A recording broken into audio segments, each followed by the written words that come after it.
I'm 95 years old, and I'm going to tell you something that will make you angry. I retired with $2 million today. I'm broke. And it's not because of medical bills or because someone stole from me. It's because I believed a lie that everyone tells you, that your financial advisor tells you, that every retirement calculator tells you. Save enough money and you'll be fine. I saved the money. I did everything right. And I've never been more miserable or more broke in my entire life. Let me tell you, when I learned I'd made the biggest mistake of my life, not last year when the money ran out, not 10 years ago when I should have seen it coming. I learned it on June 3rd, 1987, at 58 years old, sitting in my financial advisor's office, and it took me 37 years to understand what that moment was actually telling me. It was a Wednesday afternoon. I remember because Wednesdays were always my day off, from the accounting firm where I'd worked for 32 years. My wife Helen was with me. We'd been married 35 years. Our daughter Jennifer was finishing college. Our son Michael had just gotten engaged. Richard, our advisor, had this big smile on his face. He slid a piece of paper across his mahogany desk and said, "Congratulations. If you keep this up for 7 more years, you'll retire with just over $2 million. Helen squeezed my hand. I felt this rush of pride. We'd done it. We'd sacrificed and saved and done everything the right way. Richard started talking about withdrawal rates and portfolio allocation, and I nodded along. But really I was thinking about all the things we'd finally do. The trip to Italy we'd been postponing for 20 years. The cabin in Vermont we'd always talked about. Time with the grandkids we didn't have yet. All of it was finally going to happen. Except here's what Richard didn't tell me. Here's what nobody tells you. Having money in retirement and having a life in retirement are two completely different things.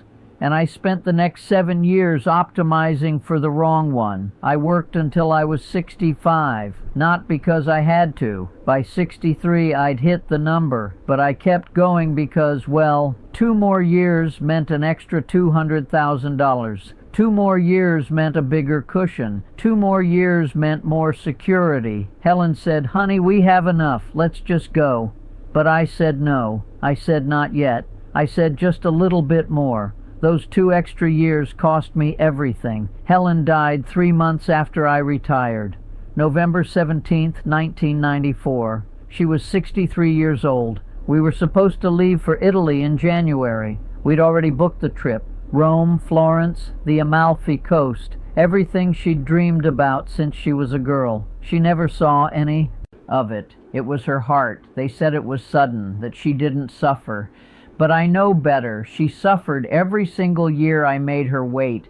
Every time she said, "Can we go now?" And I said, "Not yet." Every postponed dream, every delayed adventure, that was her suffering. And I did that to her, not some disease, me. I stood at her funeral with $2.1 million in the bank and nothing to spend it on, no one to spend it with. Our daughter Jennifer flew in from Seattle with her husband and their baby girl, Emma. Michael drove down from Boston with his wife, Sarah. They stayed for 3 days. Then they went back to their lives.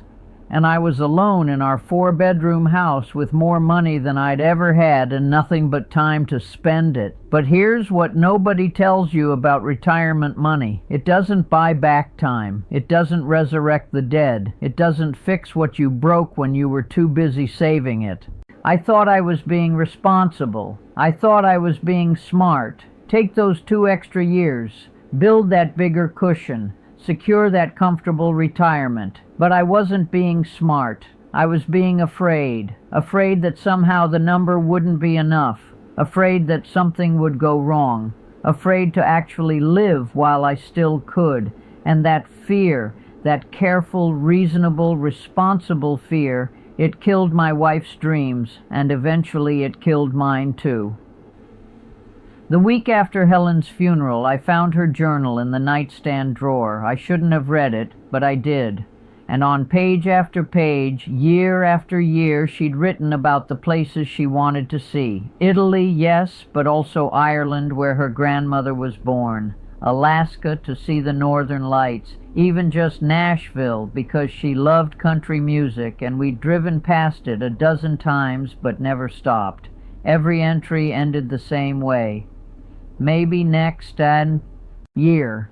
Maybe when we retire. Maybe when we have enough. We had enough. We'd had enough for years. But I could never see it because I was too busy calculating what we might need for emergencies that never came. I tried to do the Italy trip by myself in 1995. Made it 4 days before I flew home. Every restaurant, every sunset, every beautiful thing I saw just reminded me she should have been there. Should have been there 10 years earlier when her knees didn't hurt. Should have been there when she could still walk the hills of Rome without getting winded. Should have been there when we were 55, not 65, not dead. Jennifer called me after I got back. She said, "Dad, are you okay?" And I lied. I said I was fine. I said I just needed time, but I wasn't fine, because I was starting to understand something terrifying. I'd spent 40 years preparing for a life I was never going to live.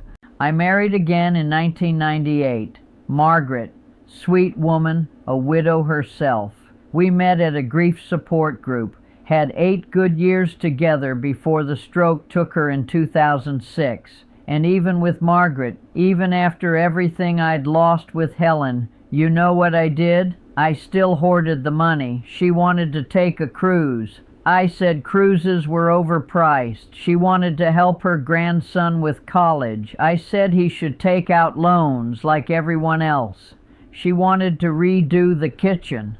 I said the kitchen was fine. I had $1.8 million in the bank and I was acting like we were broke. Why? Because somewhere deep in my brain I still believed the lie. The lie that the money was the point, that preserving it mattered more than using it, that security tomorrow was worth misery today. Margaret never complained, not once. She just got quieter over the years, stopped suggesting things, stopped asking for things, stopped dreaming out loud, and I told myself that meant she was content, that we were fine. But the night before her stroke, we were sitting on the back porch, and she said something I'll never forget. She said, "You know what I miss most about my first husband? He was bad with money, terrible actually. But he made me feel like living was more important than saving." She patted my hand and smiled. But it wasn't a happy smile, it was a sad smile, a resigned smile, the smile of someone who'd given up hope that things would ever change. 12 hours later, she had the stroke. She never spoke again.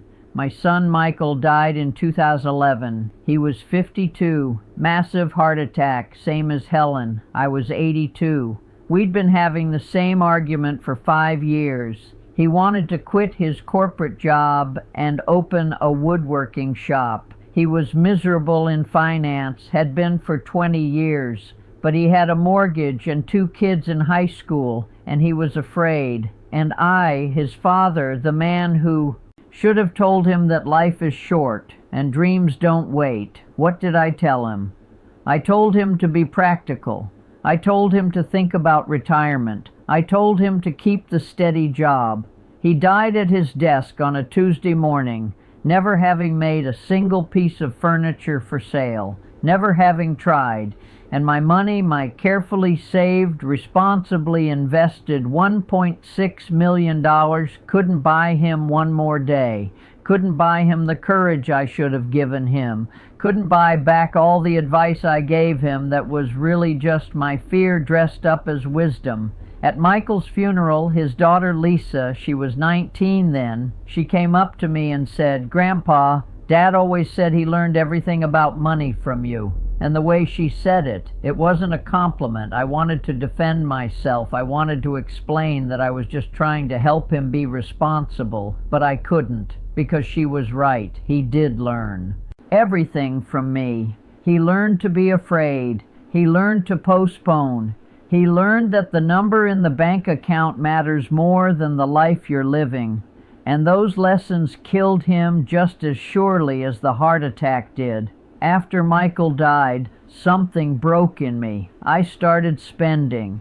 Not recklessly, but I started actually using the money. I helped Jennifer open her bakery in Seattle. I set up college funds for all 4 grandkids.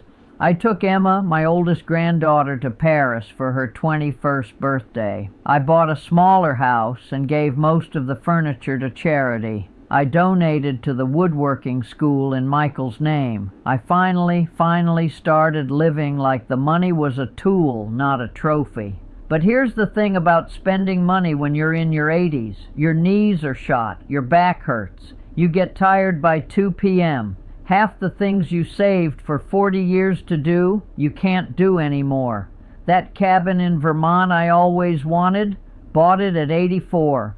Sold it at 87 because climbing stairs had become dangerous.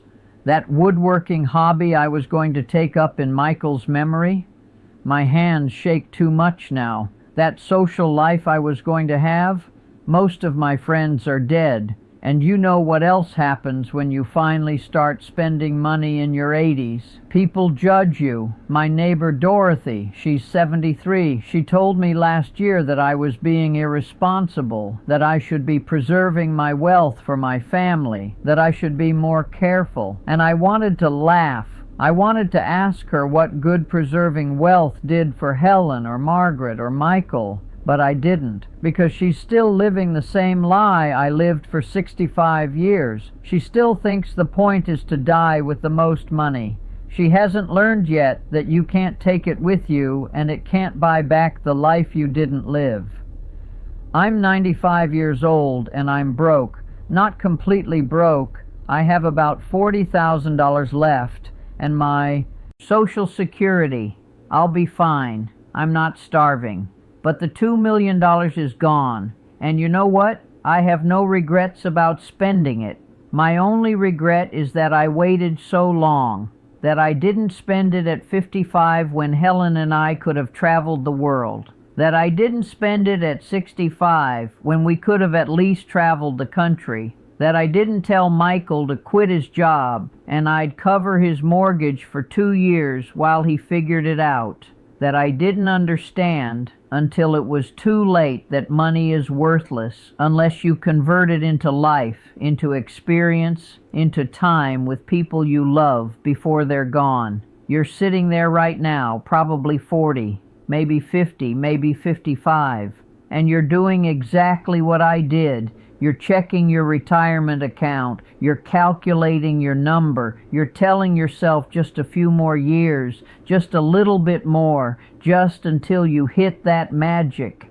amount that will make you feel secure. Let me tell you something about that number. It's a lie. It's a moving target. It's never enough, because the real problem isn't the amount. The real problem is you're trying to buy certainty in an uncertain world. You're trying to control the future by sacrificing the present. And it doesn't work. It never works, because the future you're saving for doesn't exist. I had a friend, Robert, worked at the same accounting firm as me for 30 years. He retired at 67 with $2.5 million. More than me. He was so proud. He had spreadsheets showing how he could live on 3% withdrawal rates until he was 105. He'd optimized everything. He died 6 months after retirement. Brain aneurysm. He never took a single trip, never bought the sports car he always wanted, never even finished the book he'd been writing for 10 years because he was always too busy working. His wife donated most of his money to charity. She told me at his funeral, "What am I supposed to do with all this? I wanted a husband, not a portfolio." That could have been Helen talking about me. That almost was Helen talking about me. Your wife, If you have one, she's not going to wait forever. Oh, she'll say she understands. She'll say it's fine. She'll say next year when you postpone the anniversary trip again. But every time you choose the spreadsheet over the experience, every time you choose the number over the moment, you're making a withdrawal from her patience, from her dreams, from her life. And unlike your 401k, you can't check the balance. You don't know when you've run out. You just wake up one day and she's sick, or she's gone, or she's just given up hoping you'll ever actually live. Your kids, if you have them, they're watching you right now. They're learning from you right now. And what are you teaching them? That work matters more than presents. That money matters more than time. That someday matters more than today. My son learned those lessons too well. He postponed his dreams just like I postponed mine, and he died just like Helen did, with his whole real life unlived, waiting for someday. I did that to him. My example, my advice, my fear disguised as wisdom. I killed his dreams before the heart attack ever could. Your parents, if you're lucky enough to still have them, they're not going to be here forever. And when they're gone, you're not going to wish you'd worked more. You're not going to wish you'd saved more. You're going to wish you'd called more, visited more, listened more. I know this because I am those parents now. Jennifer visits every month, flies up from Seattle, stays 3 days, flies back, and it's not enough. Not because she's not a wonderful daughter. She is. But because no amount of time is enough when you truly love someone. And because I wasted so many years when she was young, when her kids were little, choosing work over presents, choosing the office over the playground, choosing my retirement security over her actual childhood. Last Christmas, all 4 grandkids came to visit. Emma is 31 now, Lisa is 29, Jake is 24, Sarah is 21. We sat around my small apartment, this place that used to be a 4-bedroom house, and they asked me what I wanted for Christmas, and I almost told them the truth. I almost said, I want your grandfather back so I can apologize. I want your grandmother Helen back so I can take her to Italy. I want your father back so I can tell him to quit his job and chase his dream. I want the 40 years back that I spent saving instead of living. But I didn't say that. I just smiled and said gift cards are fine. Emma, my granddaughter, she's 31 now. She came to visit last week and she told me she's postponing having kids. She and her husband want to buy a bigger house first, want to have more savings first, want to feel more secure first. And I wanted to grab her shoulders and shake her and scream that security is an illusion, scream that the perfect time never comes, scream that her grandmother died waiting for the perfect time and it never came. But I didn't scream. I just held her hand and said, "Honey, don't wait as long as I did." And she nodded and smiled, and I know she didn't really hear me, because how could she? She's 31. She thinks she has forever. She thinks she's different. She thinks somehow her story will end differently than mine. It won't, not unless she chooses differently. Here's what I need you to understand. The purpose of money isn't to have it. The purpose of money is to spend it on life while you're still alive to live it, not recklessly, not stupidly, but intentionally, strategically, with the understanding that every year you wait is a year you lose. Every trip you postpone might never happen. Every experience you delay might become impossible. Every moment you trade for security might be the moment you'll regret forever. I traded 40 years of moments for security, and now I'm 95 and broke, and I'd give anything to have those moments back. I'd give anything to have Helen back at 55, healthy and strong, walking the streets of Rome. I'd give anything to have told Michael to quit his job at 45 and open that shop.